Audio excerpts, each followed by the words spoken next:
같이 읽겠습니다. 시작. 나는 여러분에게 들러서 마케도니아로 갔다가 마케도니아에서 다시 여러분에게로 와서 여러분의 도움을 받아서 유대로 갈 작정이었습니다. 내가 이런 계획을 세운 것이 변덕스러운 일이었겠습니까? 또는 내가 육신의 생각으로 계획을 세우기를 아니요 아니요 하려는 속셈이면서도 예 하고 계획을 세우는 것이겠습니까? 하나님은 신실하십니다. 따라서 우리가 여러분에게 하는 말은 예 하면서 동시에 아니요 하는 것은 아닙니다. 나와 실로아노와 디모데가 여러분에게 선포한 하나님의 아들 예수 그리스도께서는 예도 되셨다가 동시에 아니어도 되신 분은 아니었습니다. 그리스도 안에는 예만 있을 뿐입니다. 하나님의 모든 약속은 그리스도 안에서 예가 됩니다. 그러므로 그리스도 우리는 아멘 하면서 하나님께 영광을 돌리는 것입니다. 내 목숨을 걸고서 나는 하나님을 증인으로 모시렵니다. 내가 아직 고린도에 가지 않은 것은 여러분을 아끼기 때문입니다. 아멘. 설교를 위해서 기도하겠습니다. 하나님, 계속해서 고린도 후서를 살펴보면서 그 당시에 실제 일어났던 상황과 여러 가지 사건들 속에서 하나님께서 주신 그 교훈과 진리의 말씀들을 또 우리 시대, 우리 삶에 또 비춰보고 적용해 보려고 합니다. 성령님 도와주셔서 우리가 들어야 될 부분, 우리가 이해해야 될 부분, 우리가 붙들어야 될 부분들 말씀해 주시고 그렇게 살아나갈 수 있게 이끌어 주시옵소서. 예수님의 이름으로 기도했습니다. 아멘. 자리에 앉으시기 바랍니다.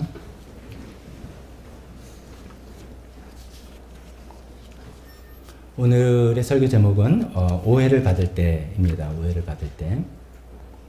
오해를 받을 때 우리 기분은 아주 나쁘죠. 굉장히 억울하죠. 그리고 황당하기도 하고 그렇게 되죠. 아마 오해를 한 번도 받아보지 않으신 분이 있을까요? 오해 없는 세상 없고 오해 받지 않는 사람 없다 이렇게 생각이 듭니다. 저도 이제 굉장히 많은 오해를 또 받아왔는데 그 중에 이제 그냥 이렇게 쉽게 나눌 수 있는 일 중에 하나가 결말이 좋아서 말씀드립니다. 지금은 이제 돌아가셨지만 우리게 이제 박미자 어머님 계셨었죠. 예전에 저희가 이제 도곡동 교회 있을 때 거기 때 일이었습니다. 박미자 어머님이 이제 침례를 받으면서 침례 간증을 하시는데 제가 그 간증을 듣고 깜짝 놀란 적이 있어요. 저한테 굉장히 오해를 하셨더라고요. 사연은 뭐냐면 그쪽에 있을 때 이제 성찬식을 하는데 제가 어머님을 짝 째려보더라는 거예요. 그러면서 어머님이 마치 박 목사가 당신은 구원도 안 받은 사람이 무슨 성찬을 받고 있어? 라고 제가 쫙 하면서 쫙 째려보더래요. 그래서 기분이 콱 나빴고 일단 근데 기분이 나빴는데 집에 와서 가만히 생각해보니까 그래 내가 진짜 구원 받았나? 이런 생각을 해보니까 아니더래요. 그래서 그게 계기가 돼가지고 진짜로 예수님을 영접하게 됐어요. 그래서 이제 그 얘기를 침례간증에 하는데 제가 얼마나 당황스럽기도 하고 그렇지만 결말이 좋으니까 그런 오해는 좀 받아도 되겠다 이런 생각도 했습니다. 그 이후로 저는 성찬식 때 항상 눈을 감습니다. 제가 괜히 또 모르겠습니다. 그런 성령의 역사 있을지 모르지만 일단 그 오해 그 과정은 너무나 좀 안 좋은 거라서 그냥 아무도 쳐다보지 않고 그냥 주여 이렇게만 하고 있습니다. 참 오해 없는 세상 없고요. 오해받지 않는 사람 없죠. 예수님도 오해를 많이 받으셨죠. 아주 친밀한 제자들에게도 오해받으셨고 오늘 이제 본문에 나오는 주인공은 사도 바울 오해를 받았죠.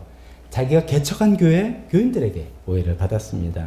이런 것을 아는 사실 자체가 조금은 위로가 되기도 합니다만 오늘의 주제는 이제 사도 바울은 대체 왜 오해를 받았는가? 이제 성경을 좀 이해하기 위해서 그런 거 잠깐 살펴보고 더 중요한 것은 그럴 때 어떻게 반응을 해왔고 우리도 해야 되겠는가 이런 것들을 살펴보려고 합니다. 자, 이 사도 바울이 어떤 오해를 받았는가를 말씀드리기 위해서 조금 이제 배경 설명은 좀 필요합니다. 어떤 배경 설명은 이제 우리가 고린도 후서를 지금 다루고 있지 않습니까? 고린도 후서는 쉽게 말해서 사도 바울이 고린도에게 보낸 편지인데 전서가 있고 후서가 있으니까 두 번째 편지구나 간단하게 생각하는데 그렇게 말하면 이 상황이 잘 이해가 안 되고요. 그 학자들의 도움이나 여러 이제 본문을 찾아보니까 두 편만 보낸 게 아니다. 적어도 편지가 적어도 4통은 있었다라고 이제 살펴볼 수 있습니다. 그것을 좀 맥락을 제가 잠깐 설명드리고, 그게 내 편이 뭐냐, 이건 시험 볼 것도 아니고 아무것도 아니지만 그런 걸 좀 아셔야지 흐름을 좀 이해할 것 같아서 그냥 상식적인 뭐 성경 상식이라고도 생각하면서도 들어보시면 좋겠습니다. 그냥 쉽게 말해서 한 4편의 편지를 썼는데, 첫 번째 편지는 이제 유실됐습니다. 상실됐습니다. 우리한테 남아있지 않습니다.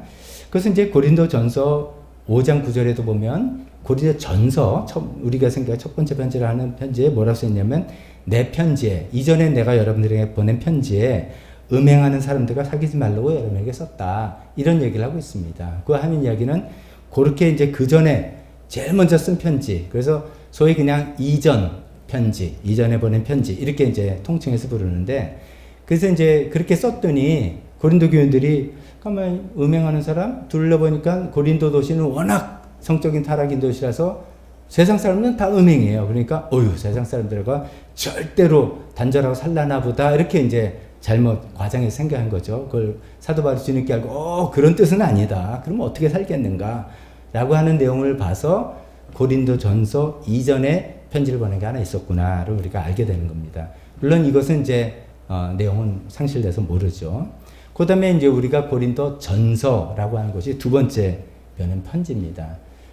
지난번에 우리가 쭉 고린도전서를 다뤄왔는데, 그때 이제 고린도 교회는 뭐 파당 문제도 있고 교회 내 음란 문제도 있고 여러 가지 문제들이 많아서 그것을 좀 바로잡기도 하고 지침을 줘야 되겠다는 생각에 편지를 쓴 것이죠. 편지를 써서 디모데라는 제자한테 통해서 보냈습니다. 그것이 이제 고린도전서. 그러니까 우리는 전서니까 첫 번째 편지라고 하지만 사실상은 두 번째 편지다, 이렇게 기억하시면 좋겠습니다. 우리는 편지를 쓴 것만 압니다. 그리고 편지 내용도 이렇게 하나하나 강의 설교를 통해 살펴봤습니다만은 이 편지 내용을 고린도 교인들이 어떻게 받아들였을까, 잘 받아들였을까 하니까 궁금하시잖아요. 근데 결론은 잘 안 받아들인 거예요. 굉장히 그것이 잘 안 됐어요. 교인들이 그 내용을 잘 소화해내지 못하고 막 이제 불만이 더 생긴 거죠.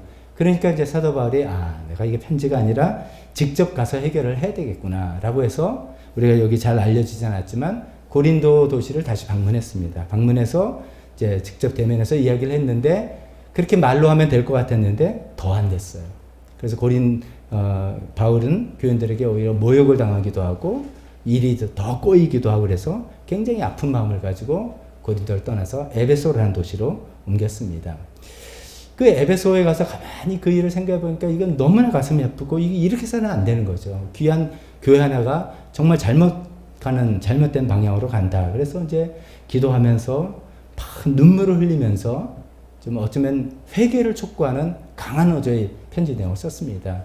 회개를 촉구하는 내용이지만 눈물을 흘리면서 그 편지를 썼다. 그래서 통칭 눈물의 편지라고, 지금은 남아있지 않아서 우리는 모릅니다만은 눈물의 편지라는 세 번째 편지를 써서 보냈습니다. 이 편지를 디도라는 제자를 통해서 보냈습니다. 보내면서 이제 그 심정이 고린도 후서 2장 4절에 이렇게 되어 있습니다. 그때 세 번째 이 눈물의 편지를 쓰면서, 나는 몹시 괴로워하며 걱정하는 마음으로 많은 눈물을 흘리면서 여러분에게 그 편지, 세 번째 그 편지를 썼습니다.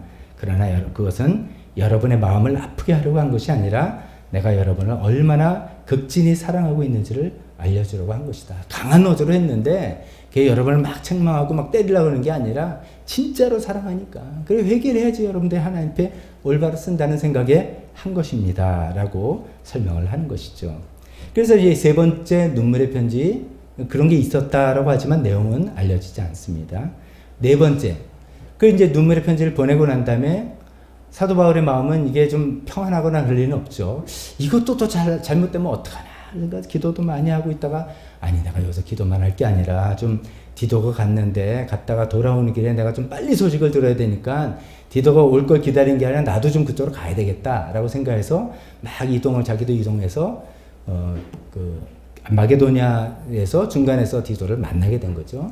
근데 디도로부터 들은 소식은 이 눈물의 편지를 읽고 고린도 교인들이 회개를 하고 잘못을 인정하고 그 문제를 일으켰던 주인 장본인은 쫓아내기도 하고 이렇게 해서 일이 잘 풀렸다, 이 소식을 들은 겁니다. 그래서 너무너무 기쁜 소식을 듣고 쓴 편지가 이 고린도 후서 네 번째 편지인 것이죠. 자, 이런 흐름을 조금 이해하시면 좋겠습니다. 이런 흐름을 그냥 뭐 내 편에 썼다라고만 이제 말씀드리면 또 재미가 없고, 그 가만히 생각해보니까 이런 생각이 들었습니다. 야, 정말 교회 하나를 올바로 세워나가기 위해선 얼마나 많은 수고와 헌신이 필요한가. 사도 바울이 그냥 고린도에 도착해서 뭐 아굴라, 브리스길라 부부를 만나서 뭐 이렇게 해서 뭐 이렇게 개척을 해서 교회를 세웠다. 교회 일꾼들을 세우고 뭐 사람들이 모이고 해서 교회가 섰다. 끝이 아니라 이 고린도 전서 후서 이 내용을 보면서 고린도 교회 내막을 보니까 얼마나 많은 수고와 헌신이 필요했던 것이고, 또 교회 안에는 얼마나 많은 갈등과 오해가 있었던 것인가. 그 불가피하다는 것이죠. 어떻게 보면. 아니 뭐 있기를 다 바라는 건 없습니다.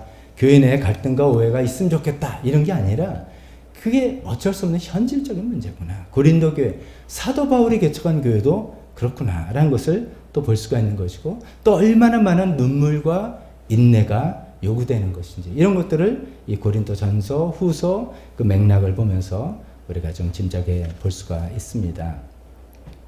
자, 그러면 이제 두 번째로는 사도 바울은 어떤 오해를 받았는가 라는 그 말씀을 설명해 보겠습니다. 한마디로 말해서 일구이연한다는 오해를 받은 거예요. 그러니까 고린도 전서 편지를 쓸 때도 제일 말미에 바울 입장에서는 고린도 전서를 쓸 때까지만 해도 일이 이렇게 꼬이고 뒤틀리고 이렇게 될지는 짐작을 못하고 제일 끝에 뭐라 썼냐면, 내가 다음에 고린도를 방문하면 좀 오래 있을 것 같다. 어쩌면 거기서 겨울을 나게 될지도 모른다. 이렇게 이제 좋은 얘기를 했어요. 그런데 중간에 막 제가 설명드린 일이 막 꼬이고 막 이렇게 됐지 않습니까? 어떻게 거기를 방문합니까?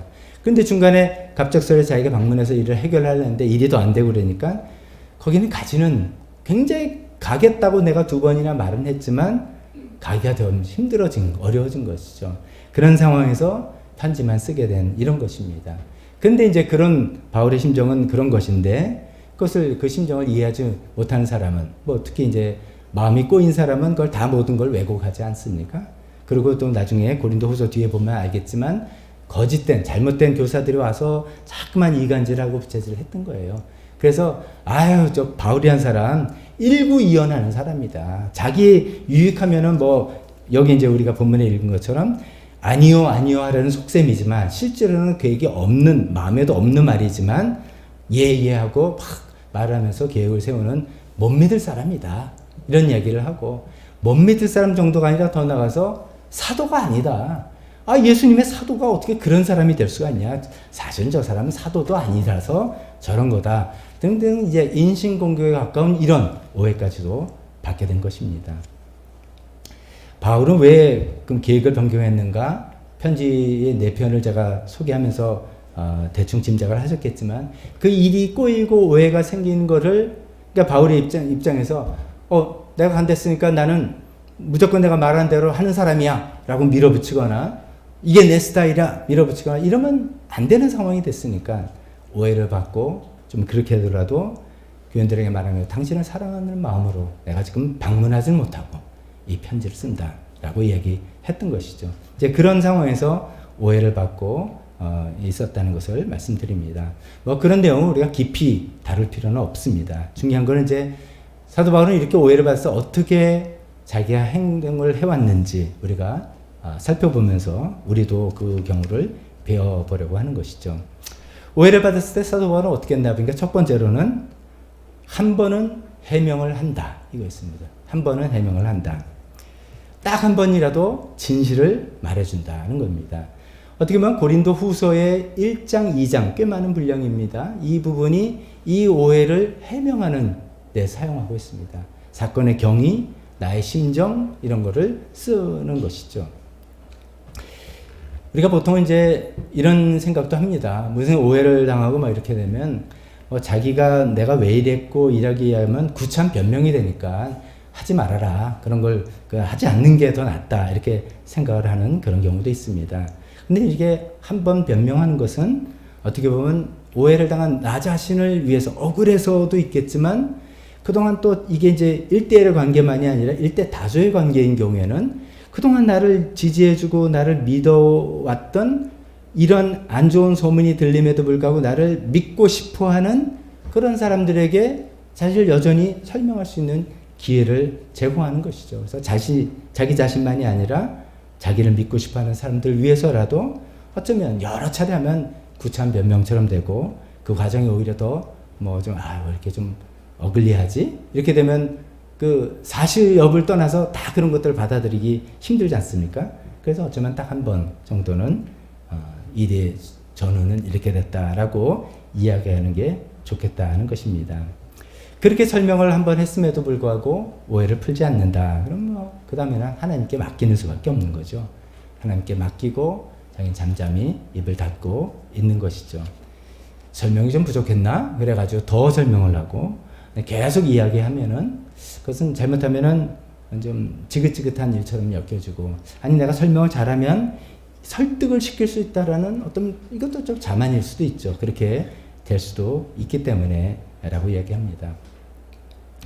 이제 사도 바울의 경우는 보니까 이렇게 특히 이제 교회적으로 이제 오해가 생겼을 때 한 번은 해명한다는 심정에서 지금 고린도후서를 에서 1장 2장 이렇게 쓰는 모습을 보고 우리가 이제 한 포인트로 잡고 있지 않습니까?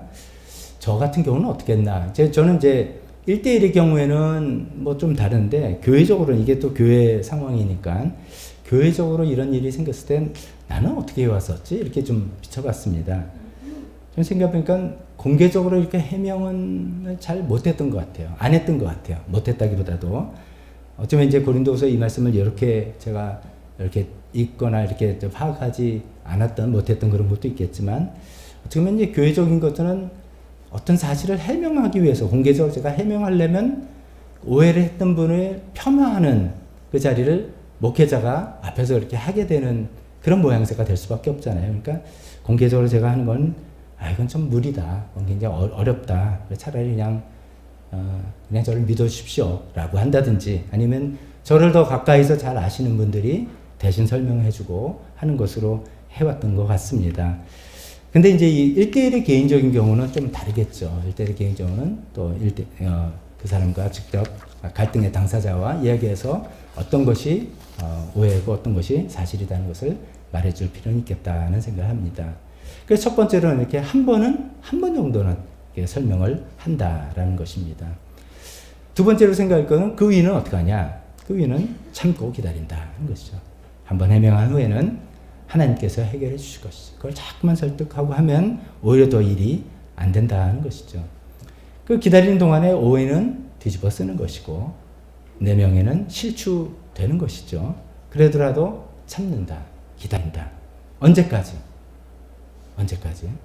어쩌면 죽을 때까지. 이게 좀 묘한 말씀이 우리가 읽지 않았던 2장 13절, 14절에 이런 말씀이 있습니다. 지금 1장, 2장 상태가, 이게 1장, 2장이 전부 다 제가 지금 말씀드린 고린도 교회와 사도 바울 간의 그 갈등 상황에서 지금 하는 이야기라는 걸 이해하셔야 됩니다.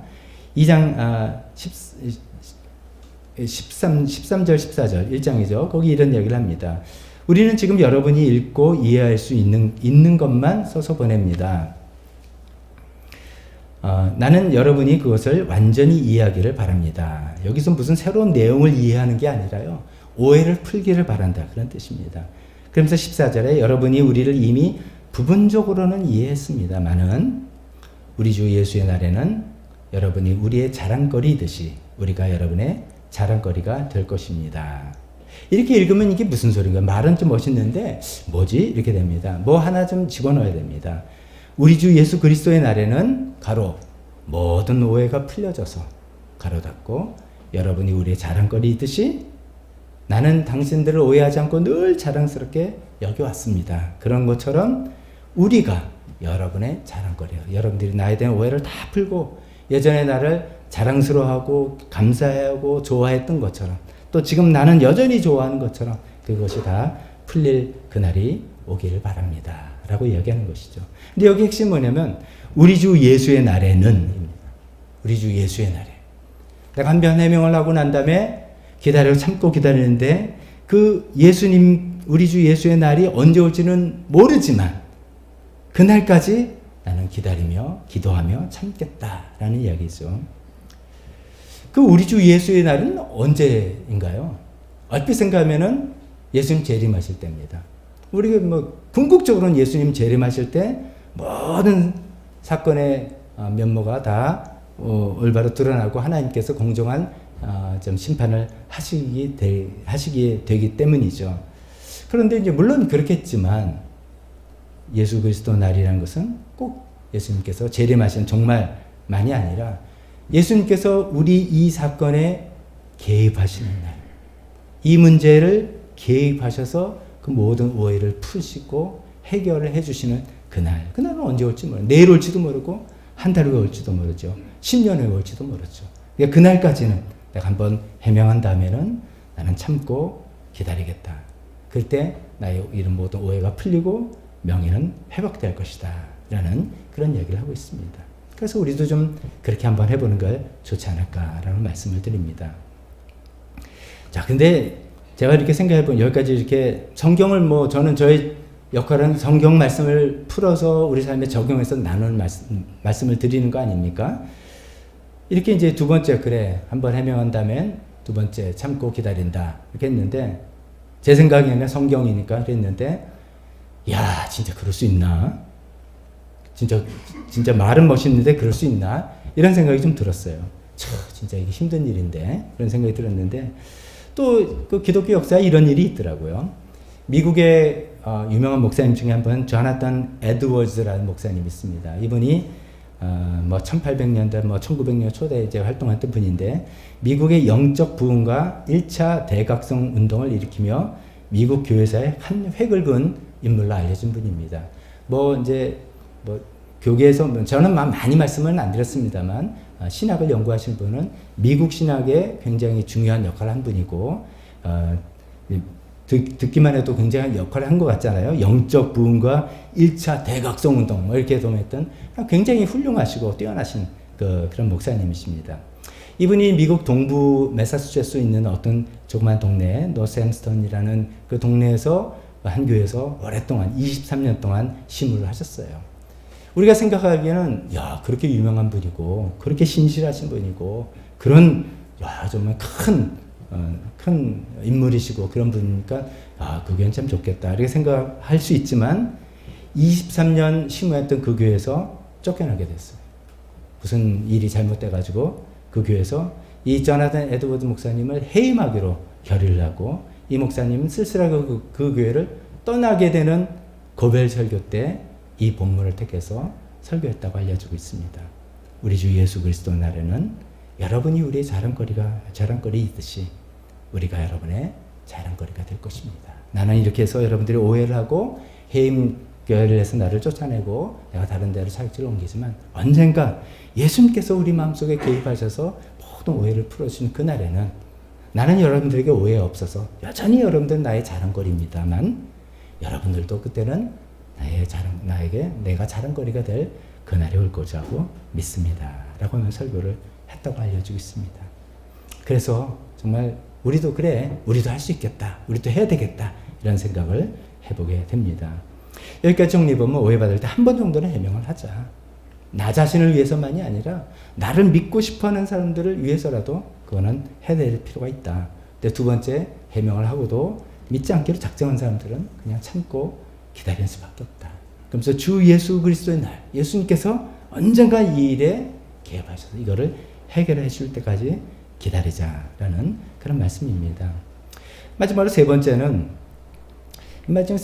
뭐 이제 1, 2, 3 이렇게 꼭 연결된다기는 좀 그렇지만 어쩌면 더 근본적인 이야기인 것 같습니다. 뭐냐면 세 번째 포인트는 성도의 삶은 하나님의 성품을 반영해야 된다. 이런 말씀입니다. 이 무슨 말씀이냐면 이제 사도 바울이 이제 1장, 2장에서 해명을 하고 있다고 말씀드렸죠. 제가 한 번은 해명하는 그 마음으로 해명하고 있는데 이제 우리 같으면 이렇게 생각할 가능성이 많습니다. 당신 나를 그렇게 알고 있어? 내가 정말 일구이연할 사람으로 나릴 때까지 알고 있었어? 난 절대로 그런 사람 아니야.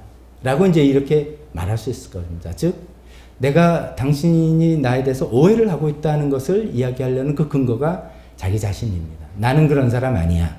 라고 이야기를 하는 건데, 사도 바울의 이제 글 논지를 보면 그런 게 아니에요. 사도 바울은 뭐라고 하냐면, 하나님은 신실하십니다. 그러면서 계속 하나님 이야기를 하고 있어요.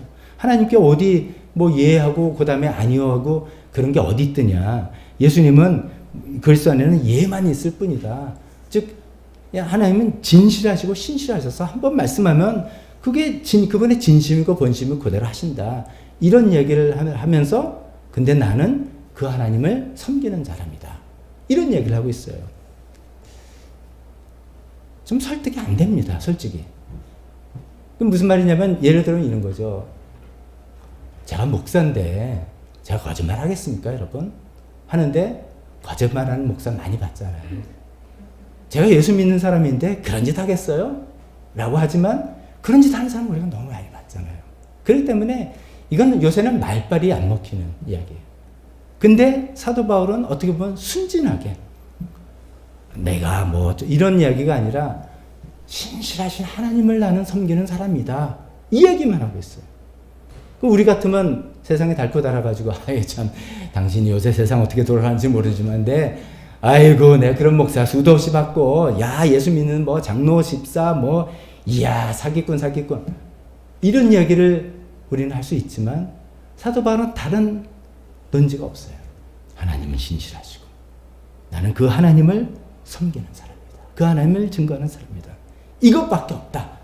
라고 이야기를 하고 있는 것입니다. 이게 이제 이런 이야기를 들으면서 한편으로는 말도 안 되는 소리 한다. 라고 우리가 그냥 성경이니까 그런 소리 한다라고 집어 던질 수 있고 또 한쪽으로는 엄청난 도전을 받을 수 있는 것입니다. 선택은 우리에게 달려 있습니다.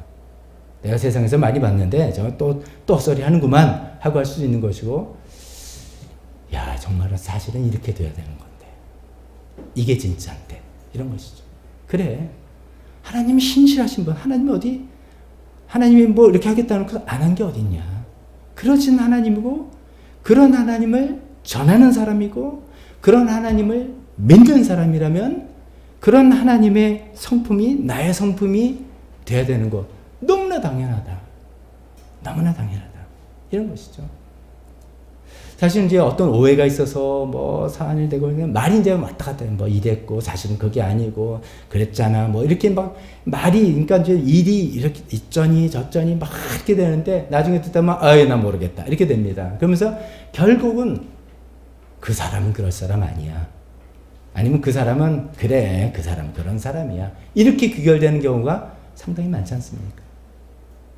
그러니까 일의 사안은 어떻게 보면 보기 나름이에요. 근데 중요한 거는 실제 저 사람은 어떤 사람이었냐 라는 것이 굉장히 중요한 것인데 우리가 여기서 붙들고 싶은 거는 나는 하나님을 믿는 사람 그래서 하나님의 성품이 나의 성품에 반영되는 사람 나는 그런 사람입니다. 이것도 바울 입장에서도 아마 그럴 거고 내가 100% 그걸 이뤘다는 건 아닙니다.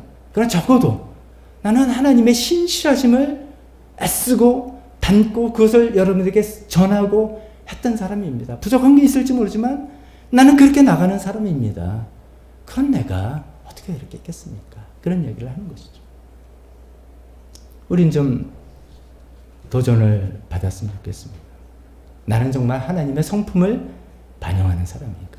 하나님의 사랑이신데 나는 정말 사랑의 사람입니까? 하나님은 인내 하나님이신데 나는 정말 인내의 사람입니까? 하나님 신실하신 분, 약속을 지키시는 사람인데 나는 정말 약속을 잘 지키는 사람입니까? 손해를 감수하고도 그 약속을 꼭 지키는 사람입니까?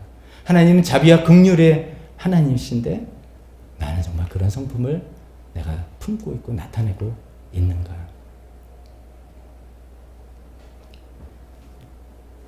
우리가 하나님의 이런 성품을 담고 싶지만 이런 성품은 안타깝게도 나의 노력과 수양으로는 안 되는 것이죠. 오직 성령님의 도우심으로만. 그래서 성령 충만할 때만 되는 것 같습니다. 제가 지난 이제 1주 길게는 2주 동안 뭐 초파리 광고를 계속 드리지만 여러분 이제 좀 뭐야 이렇게 되지만 실제로 여기서 카페 근무하고 여기 있는 사람 입장에는 이게 장난이 아닙니다. 특히 카페 저쪽에는 제가 썼지만 커피 향을 기가 막히게 맡고 아직도 정확히 어디서 왔는지 정확히 약을 쳐도 생기는 거 보니까 우리가 모르는 또 원인이 있나. 근데 이제 지난 며칠 전에 그 화장실에 있는 세면대 스토퍼라 그러죠. 물을 닫는 거. 이거를 좀 하다 보니까 조금 나아지는 것 같습니다. 거기서 아주 위에서 올라오는 것 같기도 하다. 뭐 이렇게 생각해서. 근데 우리만이 아니라 뭐 스타벅스도 이제 문제가 생기고 그러니까 또 한편으로 우리만은 또 아니구나 이런 생각도 해보는데요. 하여튼 이제 제가 드린 말씀은 이것 때문에 뭐 엄청 스트레스를 받고 계속 이걸 어떡하지? 맨날 이거 잡고 뭐 이게 이제 스트레스입니다. 그러니까 제가 좀 이렇게 스트레스가 이제 올라간 것이죠. 저희 아내가 전화해가지고선 뭐 이야기, 뭐 무슨 사소한 이야기를 하는데 제가 이제 반응이 좀 이렇게 여유가 없는 거예요. 그래서 뭐 툭툭 되니까 제 아내가 아유 좀 마음에 여유가 없으시구만 아이고 하면서 이제 그런 거예요. 그 얘기를 딱 들으면서 야, 내 인격은 그냥 이 정도밖에 안 되는 그 사람이었구나. 그러니까 초파리 스트레스 2주 걸리니까 이렇게 예민하고 이런 사람이죠. 뭐. 아유, 네가 목사냐? 이런 생각도 들고요. 근데 생각이 이거예요. 성품은 하나님의 성품을 반영해야 되는데 나로서는 안 된다는 거죠. 나 개인의 인격 안 돼요. 나의 어떤 지위, 신앙생활 오래 했다? 안 돼요. 성령님으로 충만할 때만 되는 거다 이거죠. 그래서 정말 우리가 오해를 풀 때 오해를 떠나서라도 우리가 정말 하나님의 성품을 반영하는 사람이 돼야 되는데 신앙생활 오래 했다고 되는 것도 아니고 내가 타고난 천성이 좋아서 그런 것도 아니고 성격 좋으신 분 화내는 적 있습니까?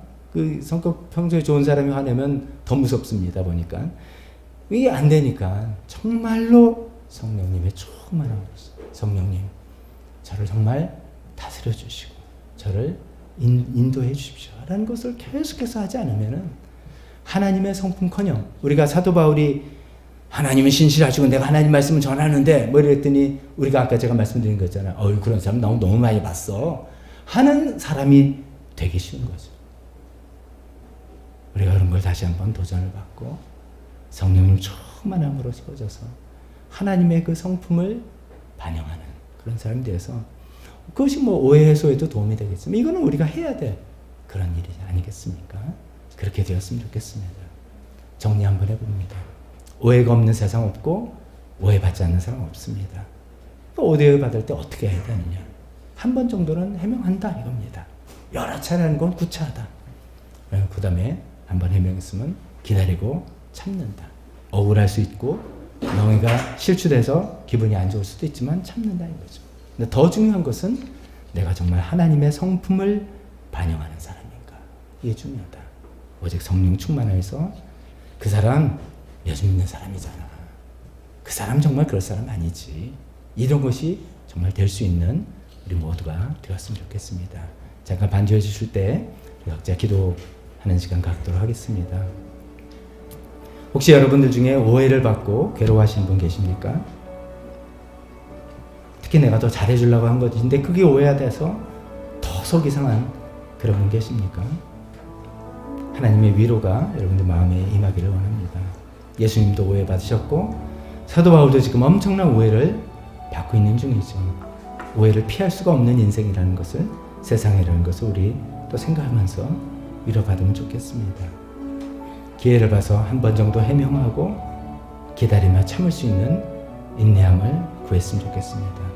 언젠가 주 예수 그리스도의 날에 예수님께서 그 사건에 개입하셔서 그 모든 상황을 풀어주시고 설명해 주시고 해결해 주시는 그날에 우리 명예는 회복이 되고 우리 오해는 다 풀릴 것입니다. 그때까지 인내하며 참을 수 있는 우리 모두가 되었으면 좋겠습니다. 그보다 더 중요한 것은 우리가 하나님의 성품을 반영하는 사람이 되어야 되겠습니다. 오직 성령님의 충만하심을 통해서 하나님의 성품을 반영하는 우리 모두가 되기를 또 결정하면서 오늘 말씀을 통해서 여러분에게 와닿은 것이 한 가지라도 있다면 그 한 가지 붙들고 기도하며 결심하며 성령님의 도움을 구하는 이 시간 갖도록 하겠습니다. 기도하겠습니다.